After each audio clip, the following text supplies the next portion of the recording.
the courage doesn't come first. And I think that's something that I didn't understand until I started my own podcast. And if you're not embarrassed about like what you did last year or things you said last year, then you're not growing. So you're never going to avoid embarrassment. You're always going to be having those things in the back of your mind, like, oh, I can't believe I said that. I can't believe I did that. But putting myself out there has helped me move on from that much more quickly, where it's like, you don't need to be perfect. You're never going to be perfect. People don't expect that from you. And if you do embarrass yourself or whatever, that's okay. Move on.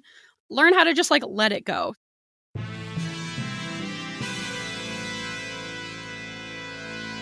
Thomas Edison, Richard Branson, John F. Kennedy, Mozart, Michael Jordan, Will Smith. That sounds like a list of highly successful titans in a variety of vocations. Why is it that we rarely hear that they have or had ADHD? And you know what we hear even less about? Serena Williams, Emma Watson, Mel Robbins, Whoopi Goldberg, Agatha Christie, Erin Brockovich, Cher. Yeah, the successful women navigating ADHD. And that's exactly why I started this podcast, ADHD for Smartass Women. I'm your host, Tracy Otsuka. I'm a lawyer, not a doctor, a lifelong student, now a coach. I'm also the creator of Your ADHD Brain is A-OK, a system that helps people like you figure out what they should do with their life. And we're here today to talk ADHD, your strengths, your symptoms, your workarounds, and how you proudly stand out instead of trying to fit in. I credit my ADHD for some of my greatest gifts. And you know what? I spy a happier life for you too. So without further ado, a shiny new episode is starting now. Hello, I am your host, Tracy Otsuka. Thank you so much for joining me here for episode 181 of ADHD for Smartass Women. I hope you'll subscribe to this podcast and our newsletter over at tracyotsuka.com. My purpose is always to show you who you are and then inspire you to be it. In the thousands of ADHD women that I've had the privilege of meeting, I've never met a one that wasn't truly brilliant at something. Not one. So for all of these reasons, I am so delighted to introduce you to Grace Bourey. Grace, am I pronouncing your name correctly? Yes, actually, you nailed it. You'd think I would know how to pronounce your last name by now. Anyway, Grace is my amazing podcast producer here on ADHD for Smartass Women. She is also the writer, editor, and co-host of her own podcast called Weirds of a Feather, which she created with her childhood best friend, Kristen, where they chat about the ridiculous, frustrating, and hilarious aspects of life with ADHD. Before joining the podcast world, Grace earned her bachelor's and master's degrees in communication sciences and disorders and worked as a speech-language pathologist in elementary and preschools across the country. When she got burned out from the school system, she switched to UX writing, short for user experience, and worked for Microsoft for a year before somehow serendipitously ending up here, and thank God for that. Grace now lives back in her home state of Maine with her husband Ian and dog Lucy, both of whom are also ADHD. Yeah, I think I have a dog with ADHD too.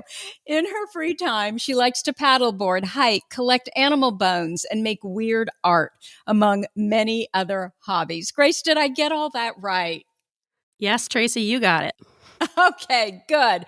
So I am trying to remember how we actually met. And I think it was something like I was on Jenna Kutcher's Gold Digger podcast, and I was so impressed at how amazingly organized the whole experience was. So I reached out to her podcast producer, Kylie, and I said, can you recommend anyone? And I think Kylie had some sort of podcast producer training program, and I'm not sure if you were connected to that or not, or you were a friend of hers, but she introduced me to you. And oh my gosh, my life is so much easier since I met you. And I think the podcast is so much better because of you as well. But before we talk about any of that, I want to talk first about your ADHD diagnosis. Is that okay? Yep, we can do that. Wonderful. So, welcome. Again, Grace, I'm just so delighted to have you here. And yeah, you have no idea how much better my life is because of you, but we'll talk about that. So, can we talk about your ADHD diagnoses first? Yes. So I was okay, go ahead. No, go ahead. Go ahead. We're two ADHD women here. This will be, well, it's always two ADHD women. What am I talking about? Go for it. Oh, all right. So I was not diagnosed until I was 24. And even then, I didn't really understand what that really meant for me until I was 29. But I'll go back to the beginning. So growing up, I was impulsive, pretty hyperactive. My mom always blamed it on my asthma meds because I've had asthma since I was pretty much born, and she always just chalked my hyperactivity up to asthma meds. But now looking back, it's pretty obvious that was ADHD. And growing up, I was a big reader. And so I was put into the literature program in elementary school, which was like a, high level reading class. And it really just kind of killed my love of reading because now it's within an academic structure and now I have to do it. So I don't want to. So just as I got older and older, I think there was kind of that pressure on me of, oh, you're a smart kid, you're a big reader. And that really led to a lot of behaviors in school. I was, a bit of a troublemaker. I became a class clown when I hit middle school. I was kind of not big things, but I was always getting to little trouble. And I had most teachers, probably as I got older, did not like me.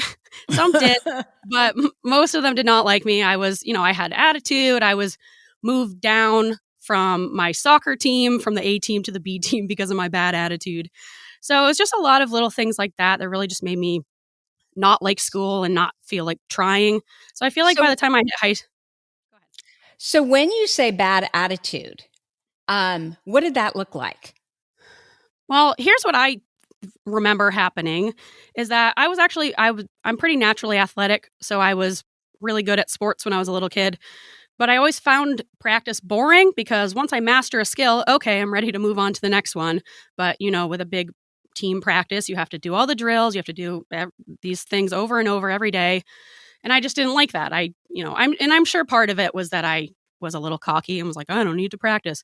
But I think I just wasn't being challenged in the right way. And I was bored. And so then I started kind of, I think, mouthing off to my coaches a little bit and feeling like, I didn't need to do what everyone else was doing. So I was moved down to the B team on my travel soccer team. And that actually did kind of, I think, kick me into gear a little bit of realizing you may be good at sports, but you can't keep pulling this attitude. It's still good to practice. But I do wish I had had someone who could have kind of worked with that and helped me add on more skills and keep it fun instead of just kind of making it monotonous and making me kind of shut down. Well, and do you think that part of the reason, I get that we have to practice, but were the practice drills, frankly, just below your level, and so you weren't getting much out of it? Yes. Yeah, I think that's what was happening. After a few times, I was like, all right, I got this. I'm ready to move on. And that's not really how it works on a team sport. So are you one of many siblings or? I have a younger sister, Lily. I believe she's also ADHD. I think my parents are also ADHD. We're kind of a little quirky family. But Lily was the same way with sports also. She, she was very good, had an attitude. And we both have always had trouble with transitions. So getting us to practice or go to games was really probably a nightmare for my parents. Okay. So were you thought of as the really bright kid who didn't apply themselves? Were your teachers saying things to your parents like, she's so smart, I don't understand why she's so unmotivated? Yep, exactly. Especially because of the reading thing. It was the whole, oh, well, if you can achieve this much in this area, you must be able to do that in all areas. And obviously, we know that's not how it works because I wasn't excited about math or history or whatever. I love to read, but I have that bad short-term memory. I'm not good with names. So I wasn't really reading to have this complex analysis of the text and what characters did this and the themes. I just wanted to read for the enjoyment. And so I think once it became based in schoolwork where now you had to produce answers and really have this specific analysis of the text, I just kind of shut down and I wasn't interested in it. And I think that happened with most subjects in school. Well, yeah, because we know how important fun is for our brains, right? The minute you make it Mm-hmm. not fun, it's like, screw that, I don't want to do it.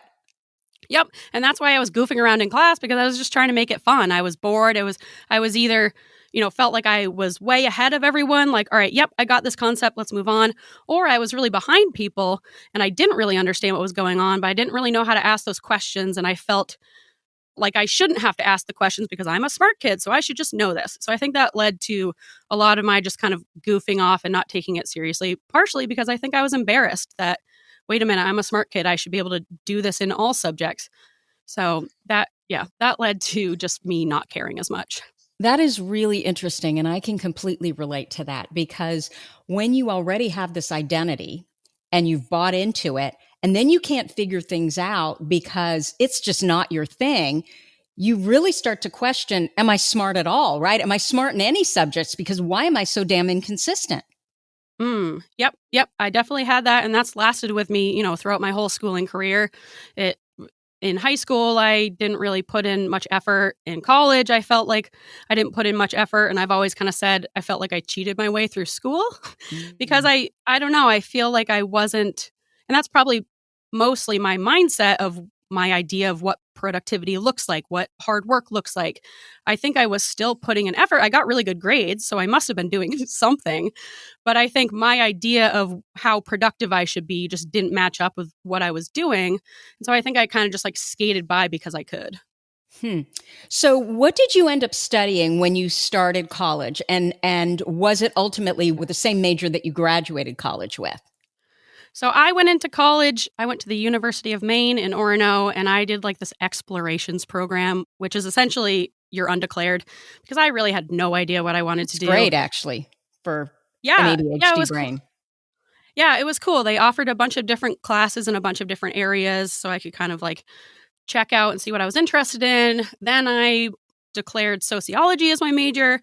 I think I did psychology for a hot second. I have a minor in psychology, so I've always liked psychology, which is very ADHD, to study people and why we do the things we do.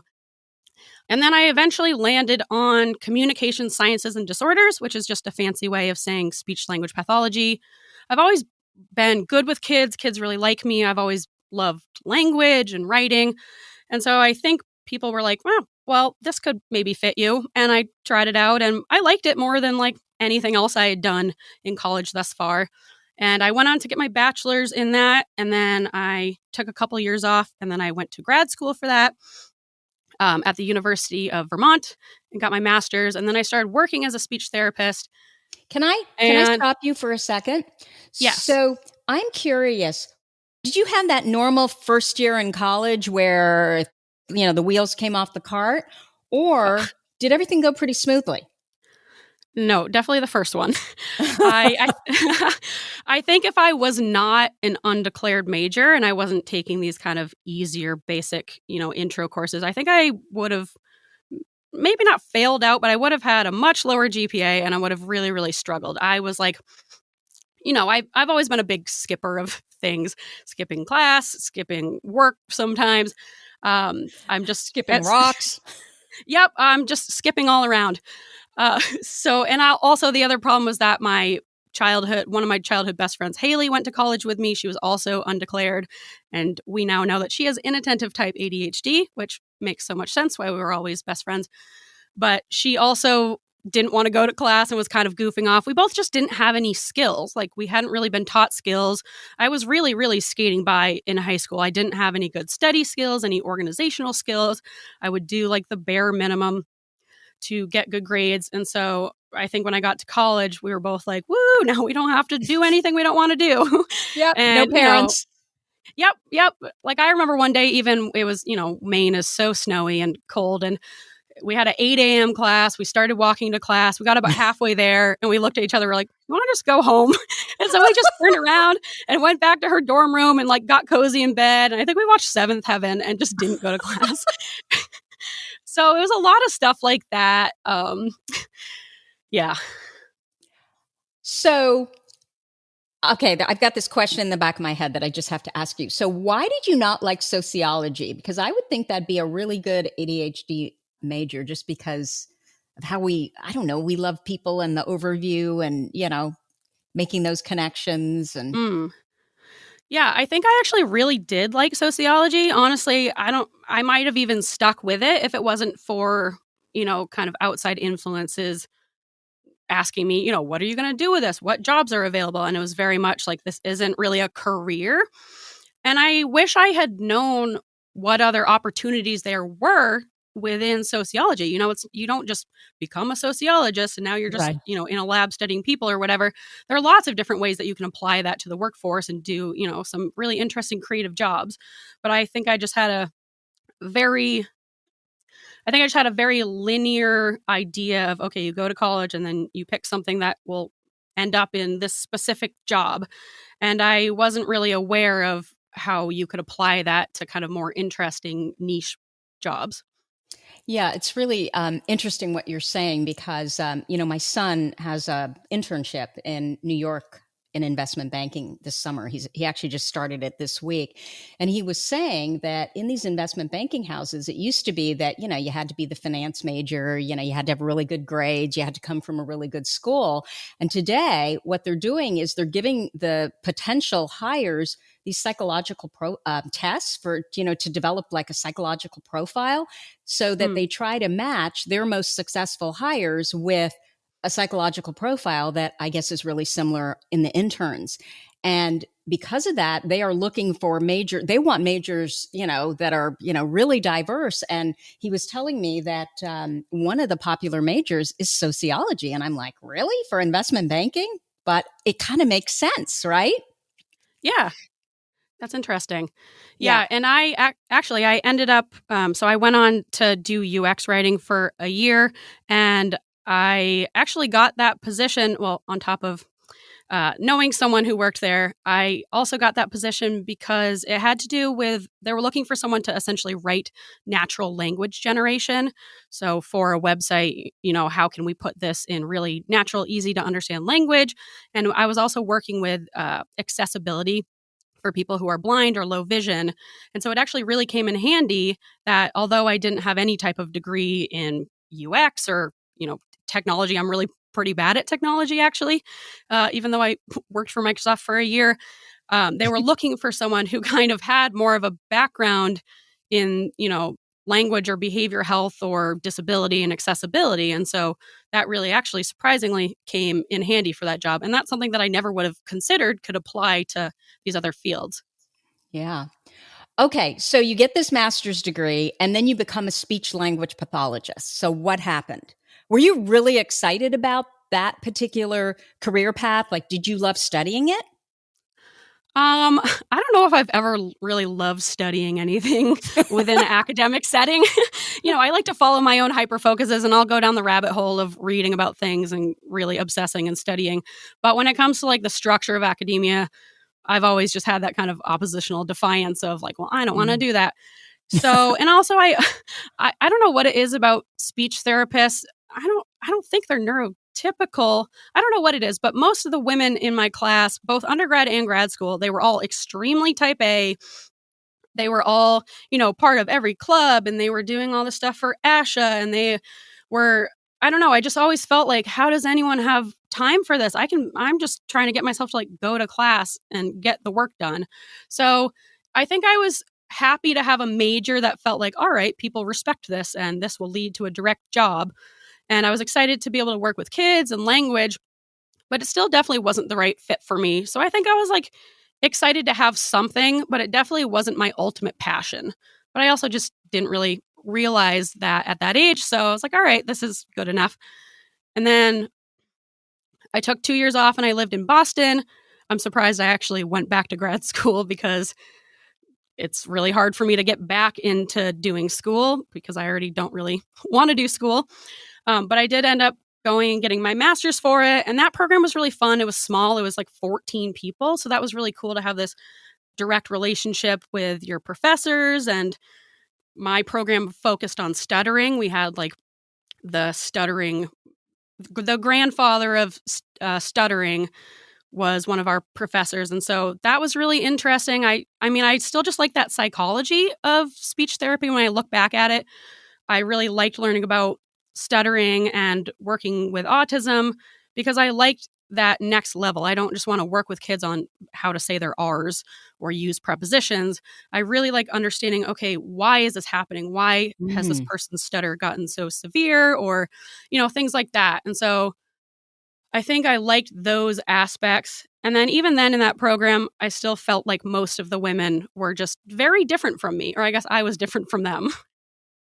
In what way? I mean, was it the same kind of women that you were with before? Yes, it's actually an interesting observation of speech therapists because I've found that in my programs and then working as a speech therapist, almost all of them are very type A, which should have been kind of a red flag for me. Like, maybe this isn't the profession for you. Because once I got into the field, I realized just how much executive functioning is involved and how it's probably like one of the worst professions that I could have chosen looking back. There's just so many moving parts. You have to be in charge of, essentially all of the students in the school. Any student at any time could need a speech eval, a language eval, articulation support. And so it wasn't just, I have this fifth grade class or whatever. It was, I have every student of every class, kindergarten through fifth grade. And that was really, really overwhelming for me. I just felt like I could never get on top of things. I really liked working with the kids. Like, I think I'm pretty creative with coming up with games and language and making it fun. My students always really liked me. But when it came to the more technical aspects of the job, like keeping on top of paperwork, writing IEPs, contacting parents, calling parents, that was like the number one thing for me that I would just put off and put off and put off. And sometimes I wouldn't do it, and it was really bad, and it made me feel really bad about myself. So I think... So tell us, what was so hard about that particular part of the job? Calling parents. Yeah. Mostly I just don't like phone calls. Okay, so it wasn't specific to the fact that you have to talk about these specific issues with the parents, or, that they were difficult. It was more just, you hate making calls. Yes. I mean, some of it there, I definitely did have some difficult parents. One, when I worked at the school in Oregon, kind of like ruined my life a little bit and really just like ruined my time being a speech therapist there. And that's what's hard about working in the school system, is that you have to deal with all these different elements that can be really unpleasant. There's lack of funding. There's problem with teachers not being adequately trained on kids with disabilities, resources for those kids, parent input. Everything was just, it felt kind of like you were being attacked on all sides sometimes almost, when I was just there to like work with these kids and help them. And so that was really stressful. The calling the parents thing, I think it was just like such a small task on my forever to-do list that it kind of just always fell by the wayside because I just felt so overwhelmed with anything. It's like, how could I possibly even find time to make this phone call? So it just and I didn't really understand my ADHD at the time is the other thing. So I couldn't even chalk it up. We never talked about, so you were diagnosed at 24. So Yes. When did that happen? And why? So I got out of undergrad and I knew I had to go to grad school if I wanted to be a speech therapist because you need your master's degree. But I was just so exhausted from schooling, and I knew that I was having trouble with stuff. Like I would have to, rewrite my notes over and over and over in order for it to like sink in. And so before I started grad school, I mentioned that to my doctor, who I had known for a long time. And so she probably was picking up on some of those elements before I did. But I told her that, and she had me fill out like a little screener. And it was one of those things where I was like answering, a scale of 1 to 5. And I was answering 4s and 5s, pretty much 5s for everything. And even then in my mind, I was like, but everyone feels this way. Wouldn't everyone put a 5 down on this? Like, I don't know. It's so weird to explain. And I've heard other women talk about it on your podcast. This weird thing of even when you're like working with ADHD, you're learning about it, you're working with the kids, it's so hard to see it in yourself for some reason, even when it's like right there in front of you. So she gave me a referral to a psychiatrist, and I don't think I did like the huge lengthy diagnosis process because I think that would have maybe clued me in more to like, this isn't just inattention, quote unquote. This is a lot of different aspects of executive functioning and memory and emotional regulation.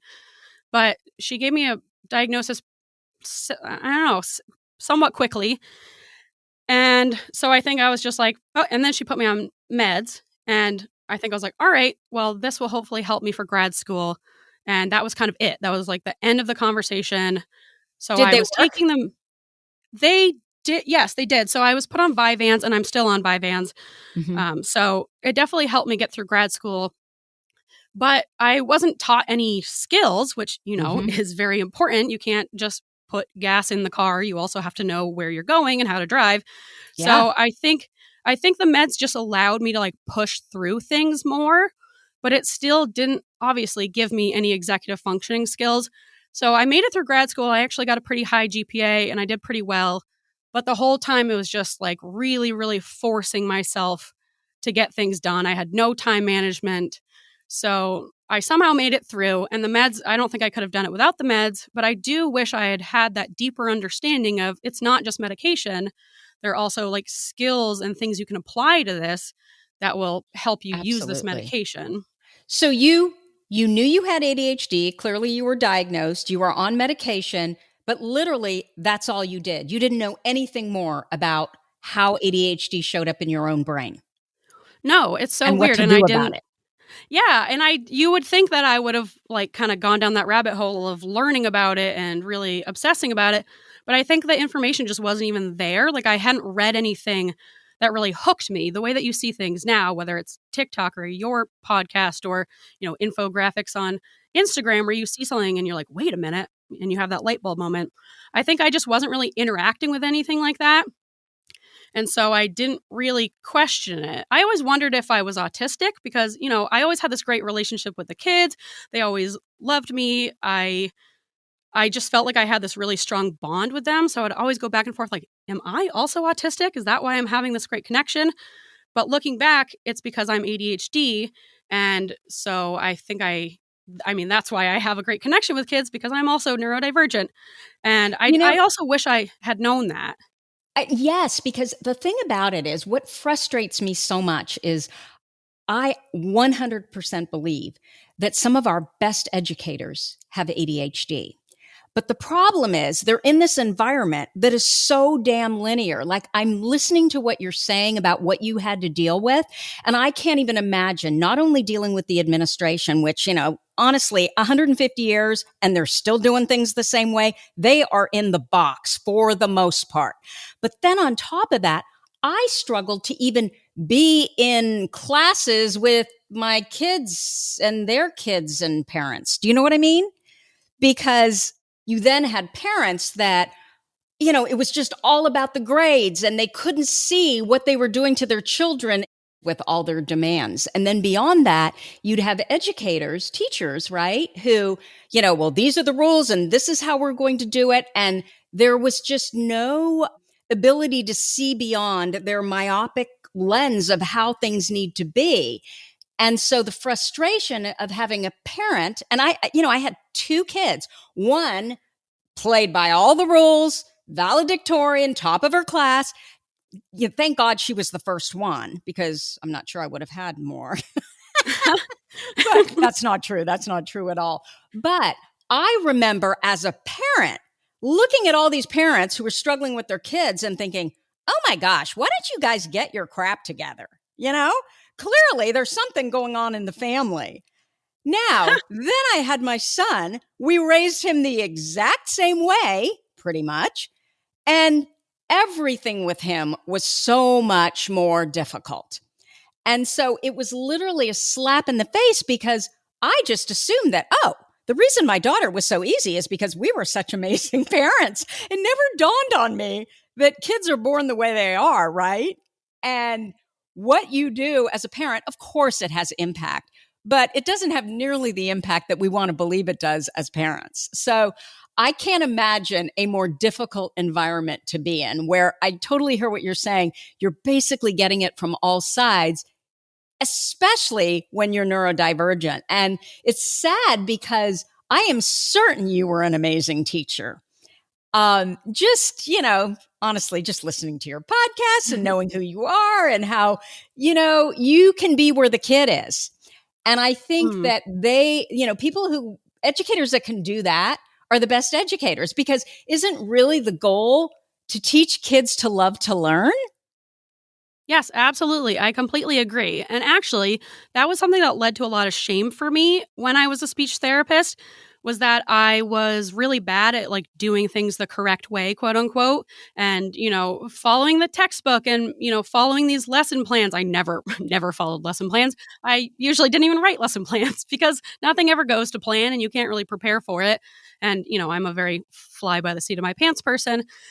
But I always felt a lot of guilt about not doing things the right way. Like I should be, checking with teachers more. I should really make these lessons apply to their direct work that they're doing in Gen Ed right now. And looking back, I'm actually really glad that I didn't have those skills because I think it would have hindered me a lot. I think my strength really comes from that Yeah. creativity and that connection with kids. I would do fun things like set up a fake like grocery store in my classroom and work on estimating numbers of how much something costs, practice on, kind of those social exchanges. And even then I didn't even use like the autism programs for social skills, which I'm also glad I didn't, because a lot of that is just trying to train kids to, be good students and be compliant. Pay attention Yeah. and sit down and be quiet and don't make a pest of yourself. Yep. And I never liked that. I never connected with it, which makes sense once again, looking back. And so I really am glad that I wasn't able to kind of follow things the exact way I should have been doing it, because I think it really helped me as a speech therapist. I just wish I had understood really that I have ADHD, because I think that could have also led to a lot more that I could have done for the kids. Mm. Well, but you didn't. So stop beating yourself up about it. You're right. You're right. Yeah. And Absolutely.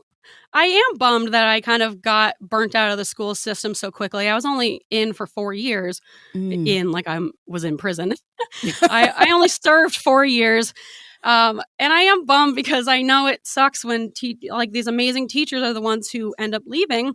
Yeah. And, then it leaves these kids without us. But I really just mentally could not do it anymore. I was just so frazzled, so burnt out. I felt like every time the school year ended, I'm like, oh, thank God I somehow pulled that off. Wow. Well, I mean, it's all about emotion, right? And how you feel. And Mm. if it's that draining, it is not the right fit. And it's just so sad that education and the schools lose someone as talented as you. So it makes me sad. And I'm sure, the speech pathologists that were left, well, they do it by the book, but are they as effective? I know in Oregon, there were no case, or what is it, caps on how many kids you can have on your Mm. caseload. So I had 48 kids on my caseload. And that was the lowest of any other speech therapist in the district. One of them had 110 kids on her Wow. caseload. And it's like, how could you do anything for those kids at all? How could you give them any type of meaningful services? No. You're really just kind of checking a box when it gets to that point. Yeah, I almost feel like with all of these, services, it's required, The government says this is what you have to Yes. do.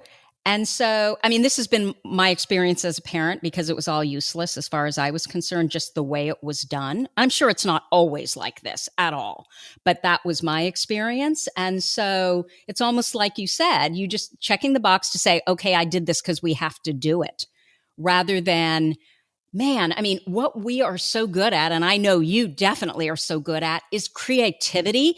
And I would think that creativity is so important in that profession.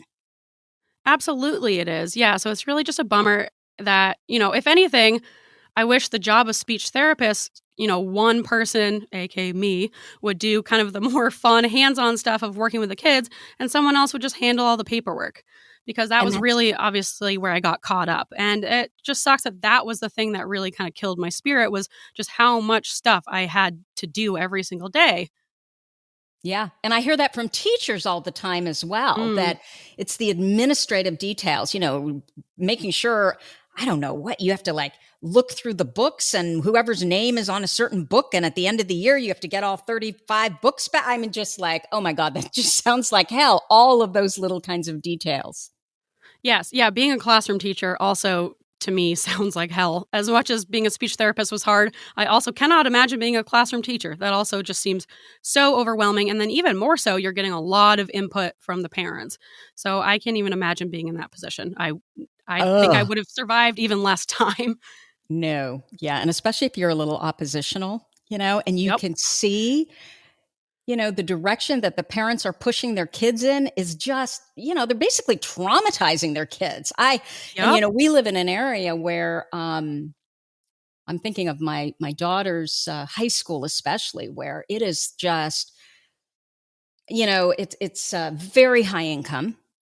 And those parents, they pay a good amount of money and they expect that their kid is going to be at a certain level. And, we all know that just because you have high test scores and high grades, good grades, does not mean that you're any smarter. In fact, oftentimes I think you're not as smart as that kid who maybe struggles in those, venues, but again, is so creative and just has so many, new and different ideas. I mean, I just believe those are the people that move our world forward. So it's really Absolutely. Yeah. sad how the whole system is set up to me.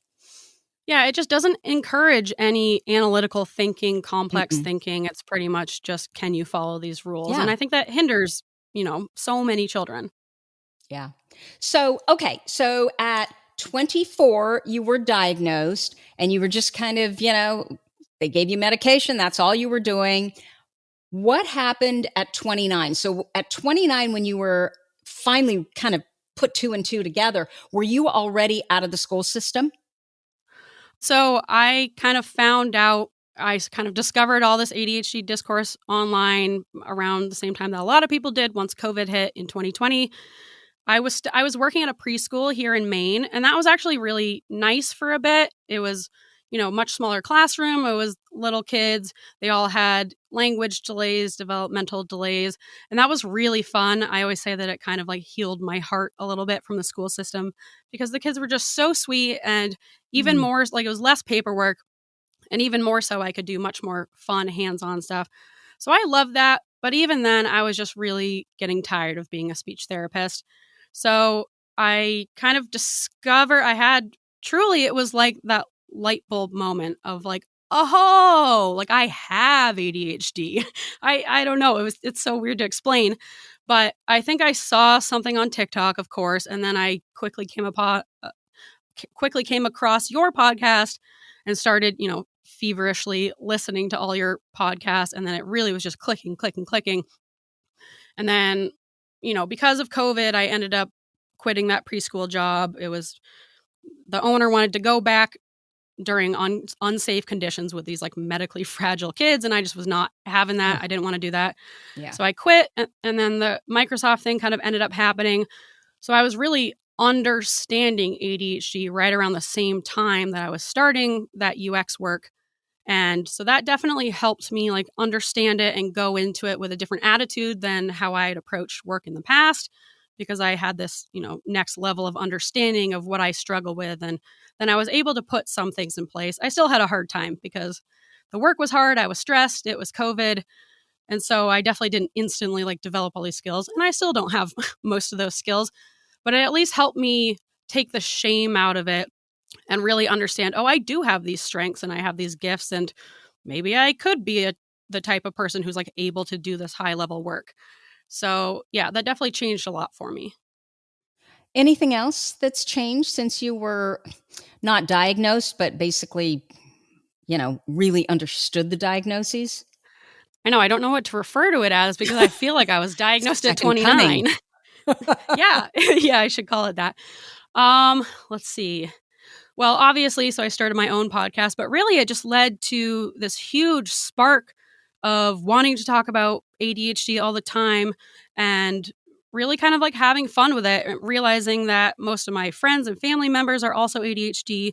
And that kind of actually pulled me back into that sociology world of like really looking at all the people around me and how we interact and how we've developed these great friendships, and realizing like, oh, it's because we all are ADHD and that's why we have this fun connection, overlapping speech. We're not all great at friendship skills, but somehow we've all stayed friends, for 25 years or whatever. So I think it just also kind of opened up my world of viewing people differently. I had a follow-up question, but it just literally flitted out of my brain. You know how that goes. I do. So I've already told the story of how you ended up producing my podcast. And maybe I shouldn't ask this question, but what's it like working for someone with ADHD compared to someone more neurotypical, like, I guess, one of the principals in your school? Oh boy, you're going to regret asking that question. No, I'm just kidding. Working for you is amazing. It's just, I don't want to seem like a total kiss ass, but it really is very, very nice to work for someone who has ADHD, talks about ADHD, knows that I have ADHD, and is very understanding of, what I might need a little help with, or what I might need a little nudge in, or how I do things. So that has really just taken a lot of the shame, I think, out of it for me. It was kind of like, oh, well, if someone like Tracy wants me to do this kind of work for her and like trusts me to organize things, maybe I am a little more organized than I think I am. And that kind of made me analyze those thought patterns of things that I just kind of accepted about myself of I'm a disorganized person and I always will be.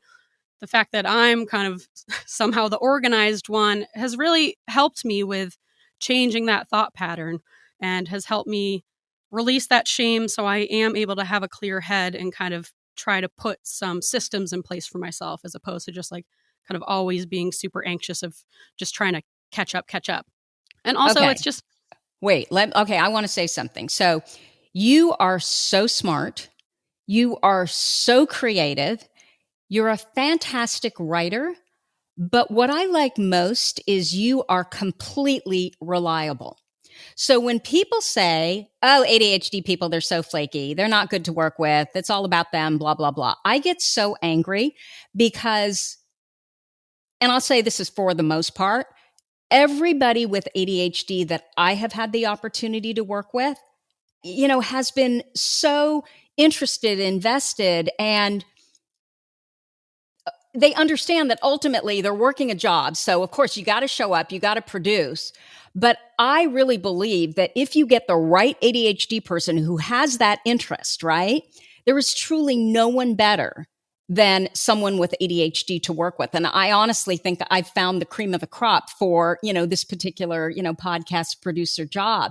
And the thing about you is you know how to manage up because I know I am always going to be the bottleneck. I feel like I'm working on so many things. I can't keep up. So stuff falls through the cracks. And you're so organized. I mean, you're way more organized than I am. You've reorganized everything, all your little Google sheets. And, you're the one who moves the ball forward. You created all these systems that have literally been invaluable to me.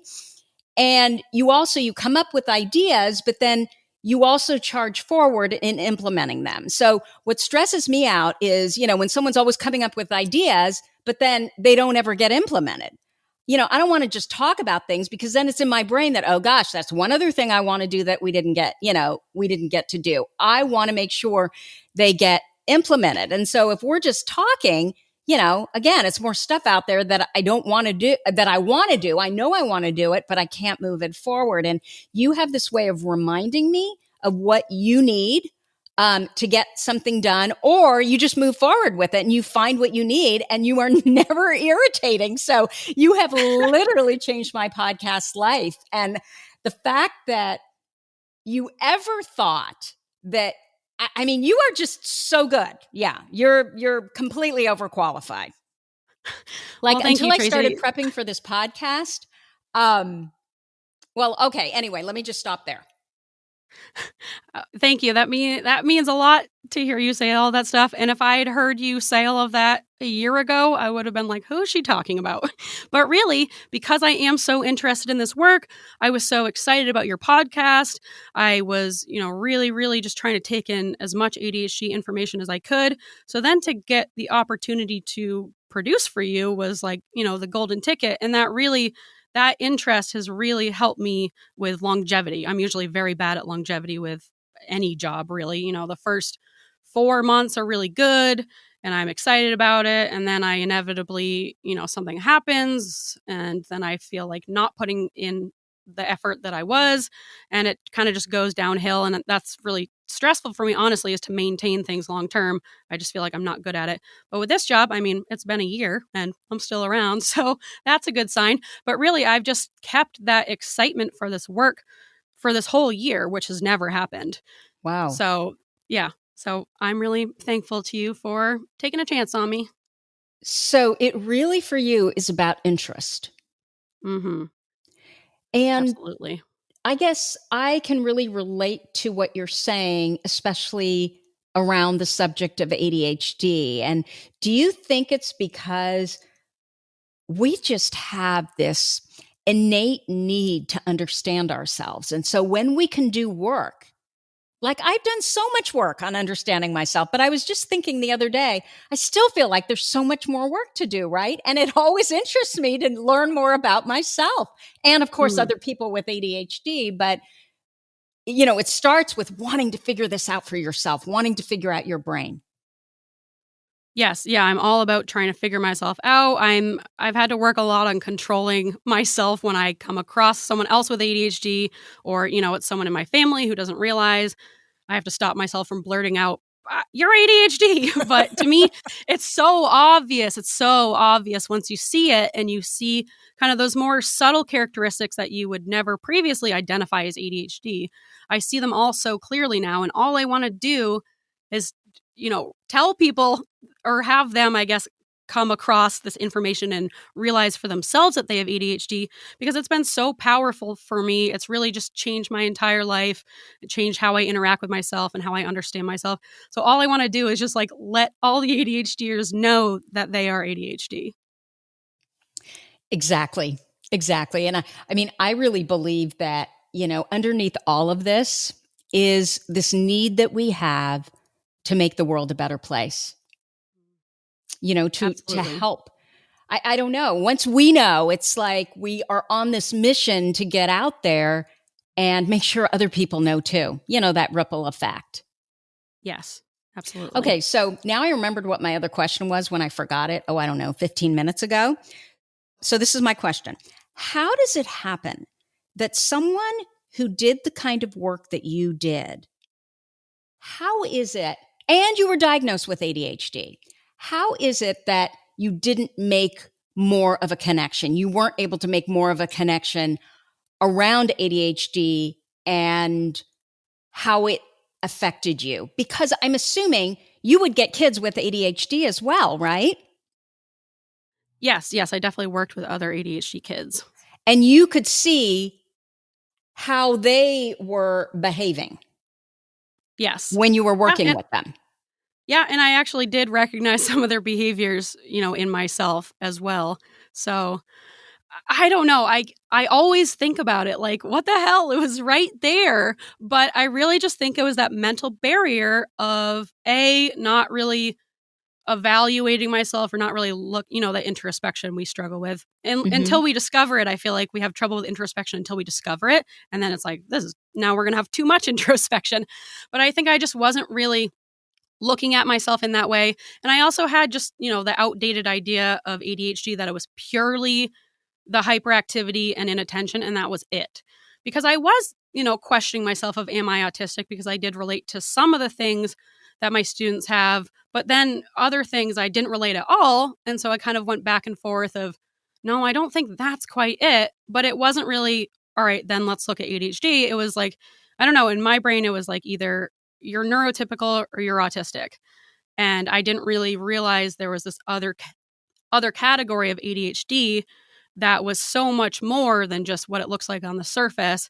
It's also, the executive functioning. And so I just didn't really ever, I don't know, I didn't consider it for some reason, because I was like, well, you're not autistic, so you must just be neurotypical. And that was kind of the end of the mental conversation. So I don't know. Yeah. So when you were studying, did you study ADHD in school? Was there anything about that? I mean, because you're talking about challenges, right? Yeah, I think we touched on it in grad school. I mean, part of the problem is that I really was not a great student in some aspects, so maybe we did cover it at length and I just didn't pay attention. I don't think we did, though. I think it was more, a mention of behavior management for your classroom, of kind of what, how to work with those hyperactive kids. But I don't remember many conversations about the next level of ADHD. Like, I don't remember any aspect of my schooling talking about ADHD in the way that they were talking about autism, which, they're obviously different, but there are similar elements in some ways of how you would structure a lesson for this kid or what skills to work on. So I don't think there was much of a conversation about ADHD beyond the classroom management and how to kind of, give them wiggle seats and how to kind of manage that hyperactivity. We just didn't really go deeper into it.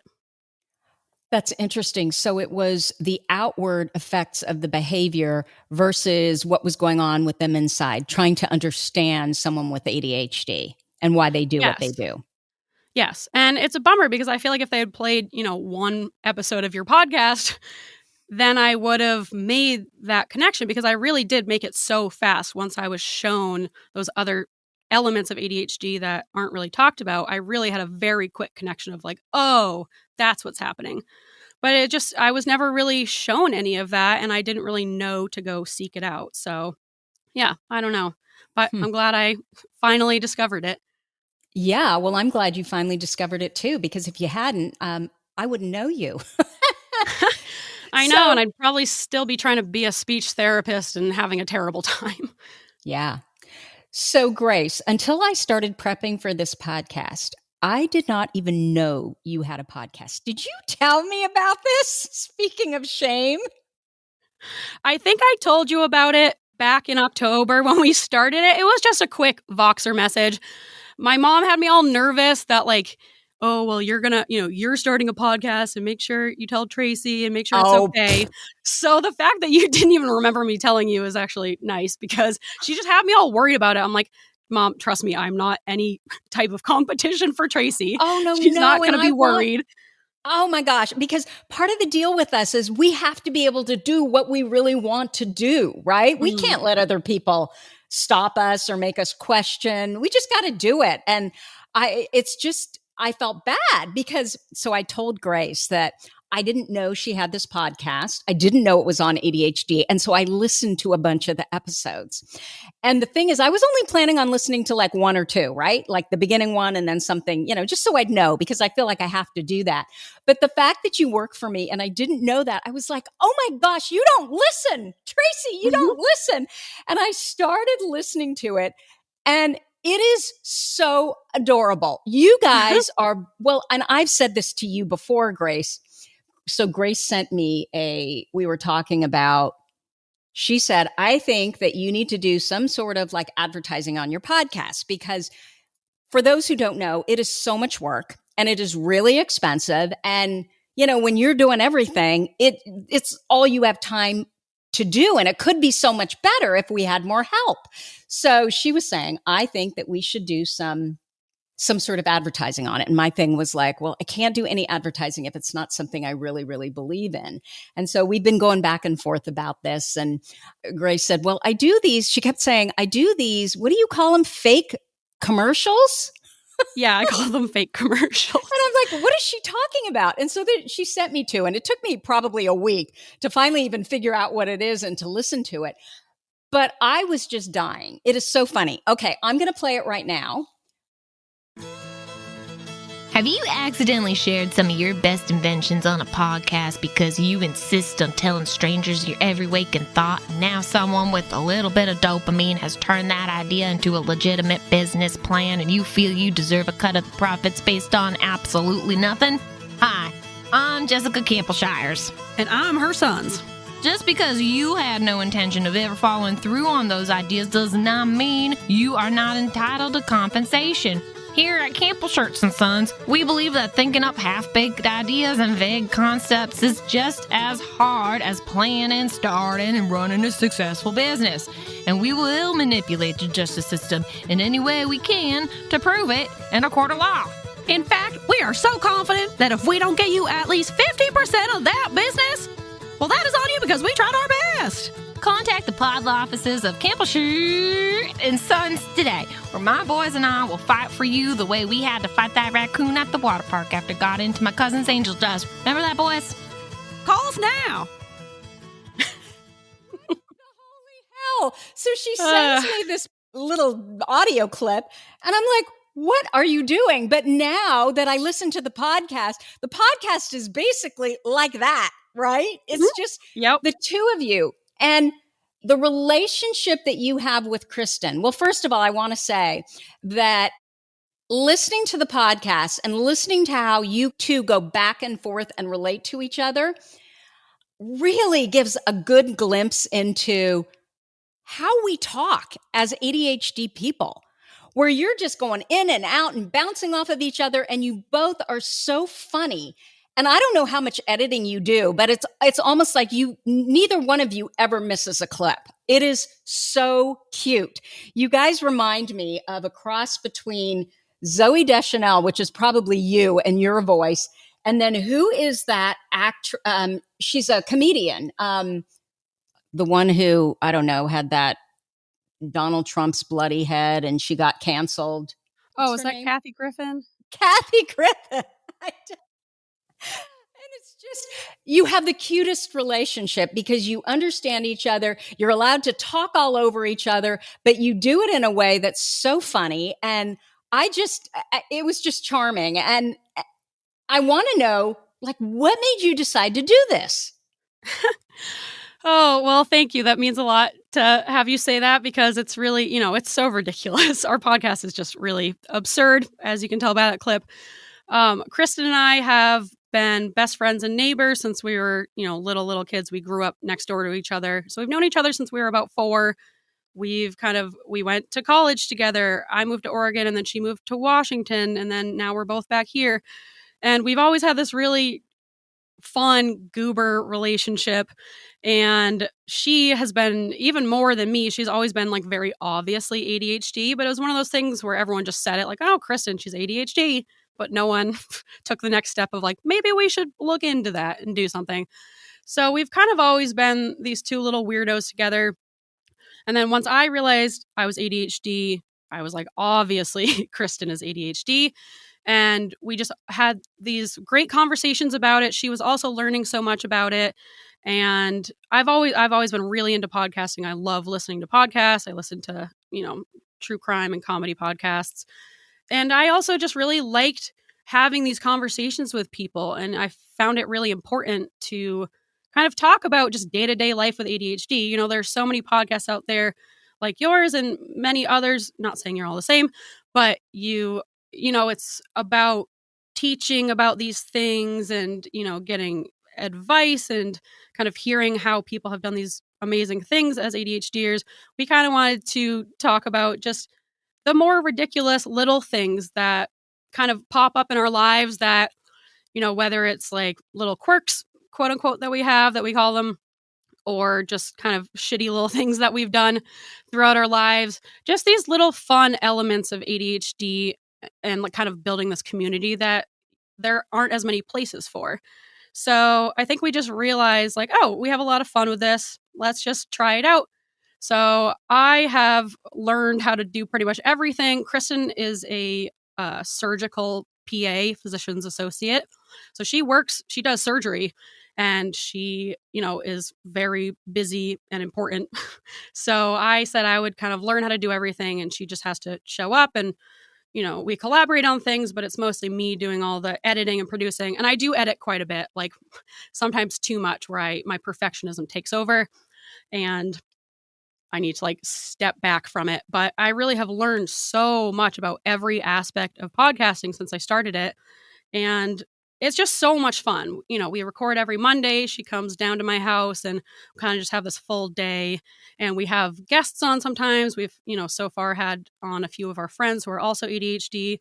And it's just been a lot of fun to kind of take some of the shame out of these ADHD behaviors and turn them into, something that we can kind of like laugh about and commiserate about, and also celebrating our strengths.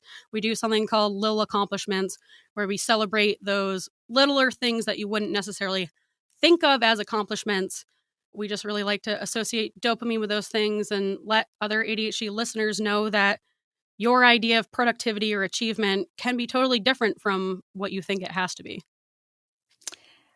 Again, it is such an interesting window on how the ADHD brain works. I mean, you both know so much about, well, I don't know how much you know, but you talk about so many different things that are so random, but you have all these interesting facts, and it's actually, and the way you weave in and out of, you're talking about ADHD, but then you're talking about, what was it, platypuses?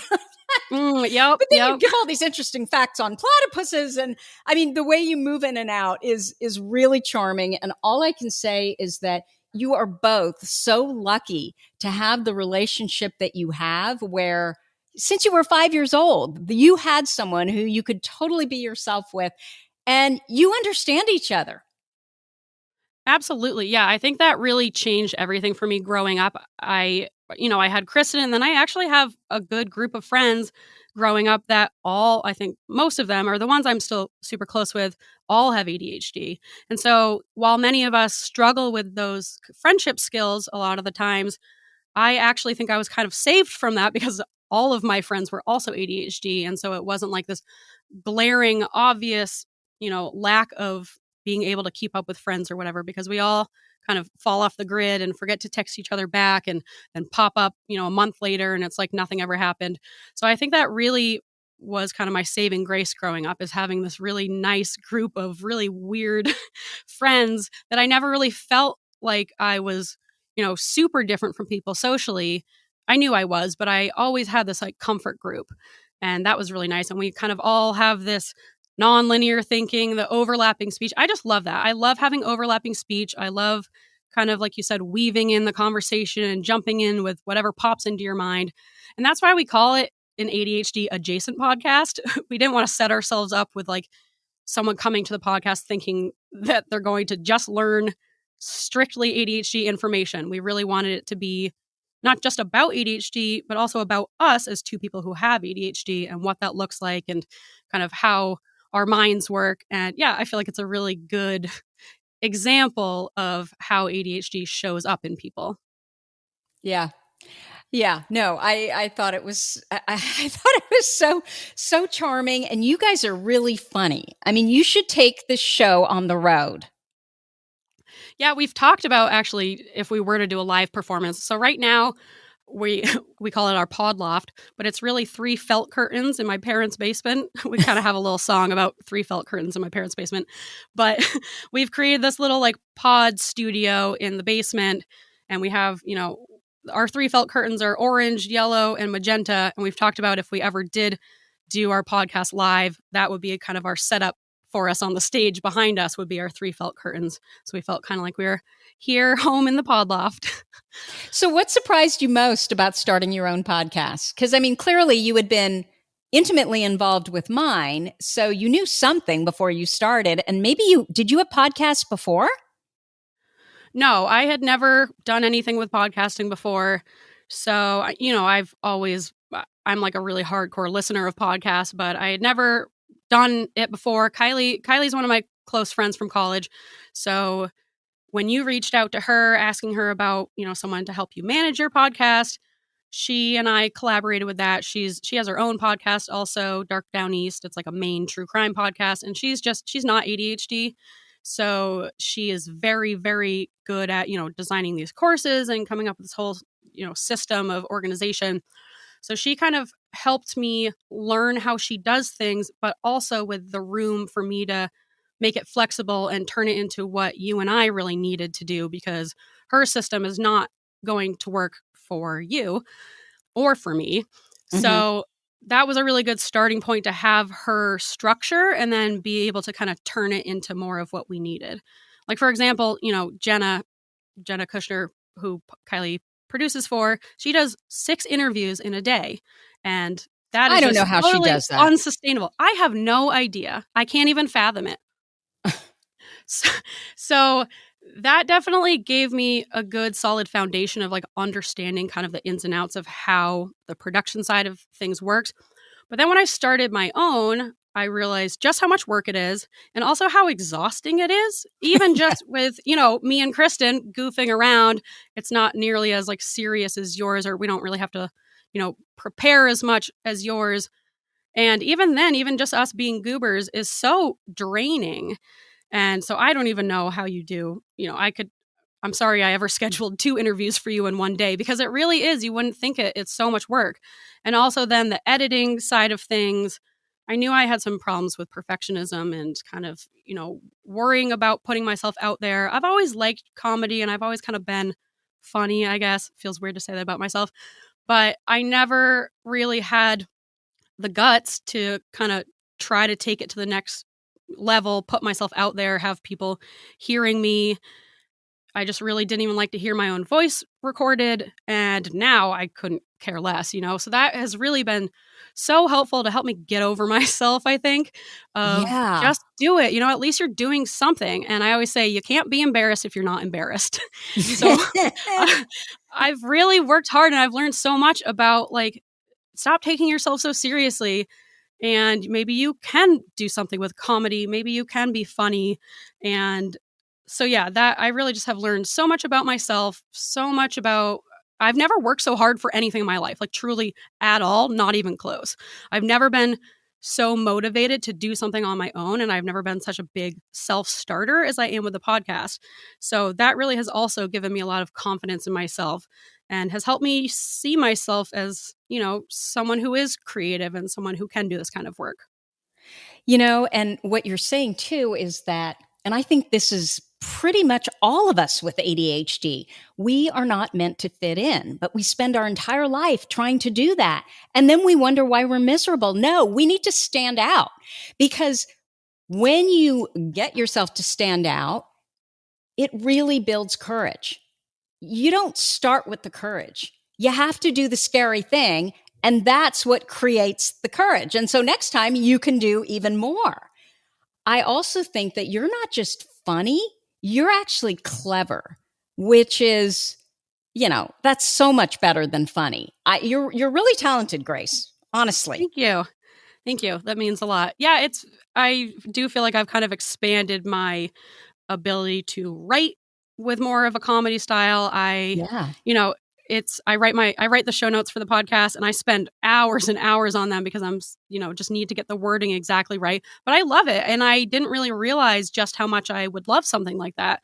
So and that's a great way to put it, that the courage doesn't come first. And I think that's something that I didn't understand until I started my own podcast, where I would always kind of tell myself all right, once you get to this, made up future point of when you'll have this confidence, then you can do it. And then you can make sure that you're not going to do anything embarrassing or say anything that you regret. And then I don't know why, I think COVID changed me a lot. It just got me to, look at myself and look at how I thought and why I did things. And I just decided to go for it, I guess. And it really has just totally built up my confidence. It was, a bit of a learning curve, and it did take me a little bit to be able to sleep at night after I would release an episode. I would just be staying up at night, just playing everything over in my head. I can't believe I said that. That was so stupid. But I've really moved on from that. And now people will ask me isn't it, do you hate hearing your own voice? Is it hard hearing yourself talk? And it's really not. And I never thought I would say that, but I'm pretty much over that. And it's just so much fun to, we're a pretty small podcast, but our friends listen to it. Some of Kristen's coworkers at her hospital listen to it. There's surgeons who listen to the doctor. Yeah, which is I try not to I think some too people much. would like it. Yes. Oh yeah, his review. I can see how some people would like it. So we're not for everyone. And it is weird to think about these big surgeons listening to our goober podcast. But it really is fun to have this little community that we've built up. Kristen's coworker, her wife, she has ADHD and she loves the podcast. And now she kind of treats Kristen like a celebrity and, she fangirls over us. So I really enjoy that. I just love connecting with other ADHDers. I think we're just all so creative and silly. And it's just you kind of just get that excitement like butterflies in your stomach when you get to have that connection with someone else and you're both making connections and understanding each other and having that overlapping speech. And I just love it. I love, this little community that we've built. Yeah, because when you stand out and you have the guts to stand out, people find you and know that you're their people, right? Yes. And even people from high school that, before I might have been worried, like, I can't believe, someone that I knew growing up is going to listen to this. But we've actually gotten some good responses from like random people that we went to high school with who have ADHD that I didn't even really realize. And so that's cool too, to just have these people reaching out and finding connection with us. I just love it. Absolutely. I think courage too. When we have the courage to do that scary thing, guess what? It creates dopamine, right? You feel really good after you do it. Yes, absolutely. And I just saw something, I can't remember who said it, but they were saying if you're not embarrassed about like what you did last year or things you said last year, then you're not growing. Nope. So you're never going to avoid embarrassment. You're always going to be kind of having those things in the back of your mind, like, oh, I can't believe I said that. I can't believe I did that. But I do think that putting myself out there has helped me move on from that much more quickly, where it's like, you don't need to be perfect. You're never going to be perfect. People don't expect that from you. And if you do embarrass yourself or whatever, that's okay. Move on. Learn how to just like let it go. So that is also, I've just learned so much. Because the thing about it, Grace, is everybody's so focused on themselves, they don't even know what it is, right? That you supposedly did that's so bad or so embarrassing. They don't have a clue. Only you are thinking about it. Exactly. So I remind myself of that like, once again, get over yourself. No one's like sitting at home thinking, oh my God, I can't believe Grace said that. It's so embarrassing. They either wouldn't say that or they're not listening to the podcast. And that's what's nice about having such a kind of weird out there podcast is, like that surgeon said, I can see how some people would like it. We're not for everyone. And I don't want to be for everyone because I'm not for everyone. And I like that. I like that the people we bring in are kind of fellow weirdos like us. Yep. And the people that don't relate to us, they're not going to listen to this podcast. Okay. One last question. Yes. What do you think the key to living successfully with ADHD is? I definitely think it's all about creativity, following your passions, trying to work that in as much as you can into your life, even if you can't, quit your job and go work on a movie set or whatever. Even just things like, this position that I do for you, while it is some other elements of work that I have struggled with in the past, like organization, scheduling. Oh God, that's hard for me. But you're so good at that. Quit saying that. You're so good at it. Way better than I am. Well, you don't see the behind the scenes of me scrambling every week, but thank you. I'm glad it looks clean and polished from the outside. But even if I can't just follow my creativity and, do something purely artistic, you can still work those elements of things you're excited about, like into your life, like, doing this job for you. I still get to talk about ADHD. You're excited about ADHD. The guests that you have on are incredible. I learned so much. It's just such a fun opportunity for me to get to do this. And that really has changed my relationship with work. So I think incorporating those passions in as much as we can, because that's our motivator. And if we don't have it, everything will fall apart. And then also just being more comfortable with being your weird self. We are weird. We are different. We have these really creative, nonlinear ways of thinking. And I think we just get so stuck in this comparison to everyone else and to other people. And we try to fit into this box, but that's not where we shine. And if we can let go of that fear of being different, then I think that's when, we really see our strengths. Brilliant. I want to follow that up with, at the very beginning, you kept talking about, you were looking for a career that leads to, you wanted to study something that would lead to a direct job. And it sounds like what you've discovered is that really is not the way that an ADHD person should be looking for a job or should be looking for a career, right? Yeah. I don't think it should, for the most part, actually be looking for linear. A major. Good Lord. The third time I'm going to get it right. Yeah, I found that I struggle with being like a quote unquote expert in one specific area, because there's so many concrete steps that you have to achieve to become this like textbook expert in this area. And now I realize that will never be me, and I don't want it to be me, because I can't just focus in one area and, okay, this is all I do. I need to do something that, even if I were to do, the same job forever, which I don't see myself doing ever. But even then, there has to be elements of being able to kind of go down these different paths of your interests and just following that passion. So yeah, I can't remember where I was going with that. Well, but it sounded good. So, Thank you. Grace, where can people find out more about you?